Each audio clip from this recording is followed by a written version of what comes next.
भाई ने सवाल पूछा, मेरा मैदा खराब है। मेरे मोहतरम भाइयों, मैदे खराब हो तो जिंदगी में कभी मैदे की दवाई नहीं खानी, जिंदगी में कभी मैदे की दवाई। सबसे पहले मैं आपको आसान हल बताता हूं, मैदा खराब हो जाए तो इसके लिए कोई दवाई चाहिए ही नहीं। क्या चाहिए इसके लिए? मेरे मोहतरम भाइयों, मैदा खराब है तो सबसे पहले मैदे को धो, सबसे पहले मैदे को करना चाहिए, वॉश करना चाहिए। देखो, हमने सारी जिंदगी सुना खाना खाने से पहले हाथ धोने चाहिए, खाना खाने से पहले। अच्छा, कभी यह भी सुना खाना खाने से पहले मैदा धोना चाहिए? सुना कभी? पता है क्यों नहीं सुना? क्योंकि हमने कभी इस्लाम को इतनी डेप्थ में पढ़ा ही नहीं। नबी सल्लल्लाहु अलैहि वसल्लम ने फरमाया, इंसान जितने बर्तनों को भरता है उसमें सबसे बुरा बर्तन उसका पेट। इंसान जितने बर्तनों को भरता है उसमें सबसे बुरा क्या है? पेट। अच्छा, एक बंदे का पेट खराब है, खराब पेट है, तो उसको पहले सही करना चाहिए कि उसमें खाना डालना चाहिए? तो पेट तो पहले ही खराब है और आप ऊपर से फिर खाना डाल रहे हो, तो उसको सही करने के लिए खाना खाने से कम आधा घंटा पहले पानी पियो, ताकि वो सारी जो पेट में गंदगी है वो उसको साफ कर दे। और किसी भी चीज को साफ करने के लिए हमने क्या रखा हुआ है? पानी। पानी है ना, तो खाने से पहले क्या करना चाहिए? पानी पीना चाहिए। तो खाने से कम आधा घंटा पहले पानी पियो। अच्छा, जब आप खाने से आधा घंटा पहले पानी पियोगे, बताओ पेट साफ होगा कि नहीं होगा? उसकी तेजाबियत, उसकी गंदगी, उसका कचरा मचरा कुछ ना कुछ निकलेगा कि नहीं निकलेगा? तो पहला काम ये करो। दूसरा काम, अपने दांतों को देखो। दांत कितने हैं? 32 दांत हैं और 4 तरह के दांत हैं। हकीम लुकमान फरमाया करते थे अपने बेटे को नसीहत करके, बेटा जो दांतों का काम आंतों से लेगा वो कभी भी ठीक नहीं रह सकता। जो दांतों का काम वो कभी ठीक। दांत हैं 32, 8 दांत हैं एक नोक वाले, इनका काम है खाने को काटना। तो सबसे पहले खाने को अच्छी तरह काटो, खाने को अच्छी तरह। दूसरे 8 दांत हैं, ये है 2 नोक वाले। पहले 8 दांत कितनी नोक वाले हैं? एक नोक वाले का काम है काटना, 2 नोक वाले का काम है फाड़ना। तो खाने को अच्छी तरह फाड़ो। और 8 दांत है 3 नोक वाले, इसका काम है खाने को चीरना। और 8 दांत है 4 नोक वाले, इसका काम है खाने को पीसना। तो दांतों का काम क्या हुआ? खाने को काटना, फाड़ना, चीरना, पीसना। मेरे मोहतरम भाइयों, ये कब होना था? जब खाना बार बार दांतों के नीचे आता। एक लुकमे को 32 बार चबाओ। एक लुकमे को, भाई साहब, जो बंदा एक लुकमे को 32 बार चबाएगा, बताओ उसका खाना क्या बन जाएगा? अच्छा, हमारी बदकिस्मती है, हर बंदा पता ही कहता है, हो डॉक्टर साहब हम तो खाना इतनी तेजी से खाते हैं। अच्छा, जरा कुरान से जानो, तेजी का काम किसका है? तेजी का काम किसका है? तेजी का काम किसका है? और खाने के वक्त हम सब कौन होते हैं? और फिर कहते पेट खराब हो गया। एक लुकमे को जो 32 बार चबाएगा, अच्छा 32 बार चबाने की नौबत नहीं आती। हमने कई बार एक्सपेरिमेंट कराया है। हम लोगों को कहते हैं भाई साहब जिसका पेट खराब है, कहते हैं मुझे जिंदगी में कभी खाना कम नहीं हुआ। हम कहते हैं खाना भी लाओ, आप भी आ जाओ। और मेरे पास अल्हम्दुलिल्लाह सुम्मा अल्हम्दुलिल्लाह, मेरे पास लोग आके बैठ के बकायदा खाना खा के वो बताते हैं। मैं उनको प्रैक्टिकली बताता हूँ, ये नवाला है, इसको चबाओ और देखो 32 दफा चबा के क्या बनता है। 32 बार जो खाना चबाएगा, बताओ उसका खाना क्या बन जाएगा? उसका पेट कभी खराब हो सकता है? पहला काम तो ये करो। और खाना खाने के 1.5 से 2 घंटे बाद पानी पियो, यह पहला काम। दूसरा काम, खाने के औकात क्या हैं? खाने का सबसे बेहतरीन वक्त जो अल्लाह ने बताया है कौन सा है? वो है सुबह का। कौन सा है? सुबह के वक्त में बरकत है, सुबह के वक्त में। और मगरिब के बाद क्या खोल दिए जाते हैं? शैतान। और हमारा खाने का सबसे बेहतरीन वक्त कौन सा होता है? हम सबसे अच्छा खाना कब खाते हैं? कब खाते हैं? अब आप ना यूरोप के अकॉर्डिंग आ जाओ। जर्मन की कहावत है, breakfast same like king. Breakfast किसकी तरह लेना चाहिए? बादशाहों की तरह। और लंच सेम लाइक प्रिंस और डिनर सेम लाइक बेगर। अच्छा, पंजाब का कल्चर क्या था? लोग सिरी पाई कब खाते थे? बॉम्ब कब खाते थे? निहारी कब खाते थे? मगज कब खाते थे? खाद कब खाते थे? पराठे कब खाते थे? लस्सी कब लेते थे? और मेरे मोहतरम भाइयों, मैं आपको दुनिया की सबसे जो बिल्कुल यूं समझ लो वो खुराक जो आपको सबसे ज्यादा बीमार करती है वो है डबल रोटी, वो है। और माशाल्लाह यहां पे सारे बड़े फख्र से कहते हैं हम तो स्लाइस और अंडा लेते हैं, और कितने अपने आप को एजुकेटेड समझते हैं। वो एजुकेटेड स्टूपिड हैं। अच्छा, डबल रोटी में जो पढ़े लिखे लोग हैं ना वो जानते हैं इसमें आर्टिफिशियल बैक्टीरिया पैदा किए जाते हैं, और जब ये डबल रोटियां खराब हो जाती है ना, फंगस लग जाती है, उससे दूसरी चीज इससे पैदा की जाती है, बनाई जाती है, जिसको कहते हैं रस। जिसको क्या कहते हैं? डबल रोटी जो गल सड़ जाती है। और मैं कोई कहानी नहीं सुना रहा, वल्लाही मैं पूरे एविडेंस के साथ बात कर रहा हूं। अच्छा, हमारे यहां बड़े फख्र से यहां नाश्ता होता है डबल रोटी अंडे का, यहां होता है चाय रस का। और ये सबसे बेकार चीज है आपके मैदे के लिए, जो मैदे को सबसे ज्यादा नुकसान देती है। और मैं आपको हदीस से बताता हूं, प्यारे पैगंबर जनाब मोहम्मद सल्लल्लाहु अलैहि वसल्लम ने पूरी जिंदगी कभी बगैर छने हुए आटे की कोई चीज खाई नहीं थी। ये जो आटा छान लेते हैं ना, नबी सल्लल्लाहु अलैहि वसल्लम ने पूरी जिंदगी उसके बनी हुई कोई चीज ही नहीं खाई। आपने हमेशा मना किया है कि जैसा है उसको लाओ, थोड़ा सा हिलाओ, जो उसके ऊपर तिनके वगैरह हैं उसको आप हवा से, उसको फूंक से उड़ा दो। ये छान के खाने वाला कॉन्सेप्ट इस्लाम में। और भाई आप छान के उसका जो फाइबर है, उसके जो चोकर है, उसकी जो सूजी है, जो मैदा है, वो तो आप निकालने की कोशिश करते हो। तो उसके जो नेचुरल इंग्रेडिएंट्स हैं, जब आप वो निकाल दोगे तो वो खाना आपको ताकत देगा, मैदे को हेल्दी करेगा, खराब करेगा।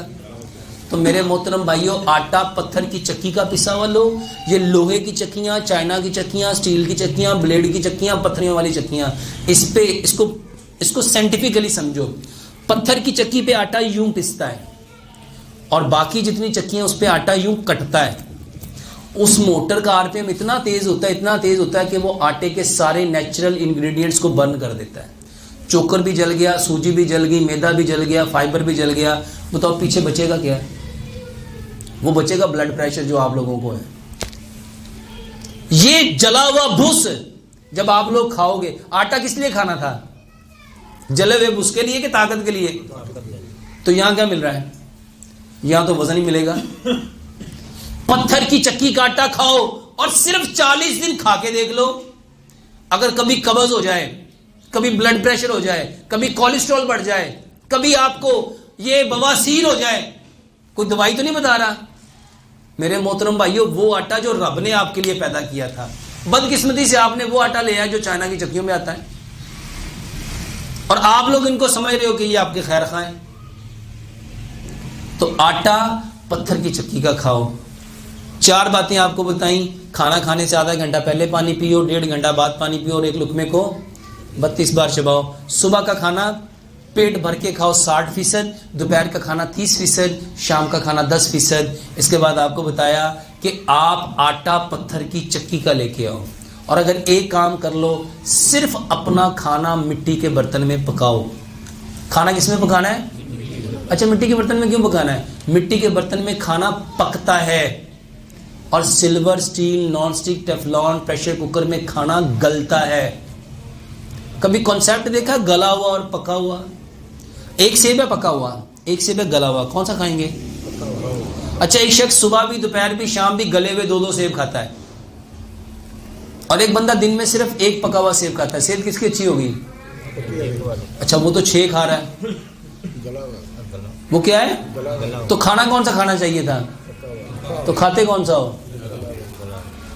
अल्लाह ताला कुरान में फरमाते हैं, तुम पे जितनी बीमारियां आती हैं, मुसीबतें आती हैं, परेशानियां आती हैं, बिमा कसबत ऐदिहिम, आई दिन नास, ये तुम्हारे इंसानों के हाथों की कमाई है।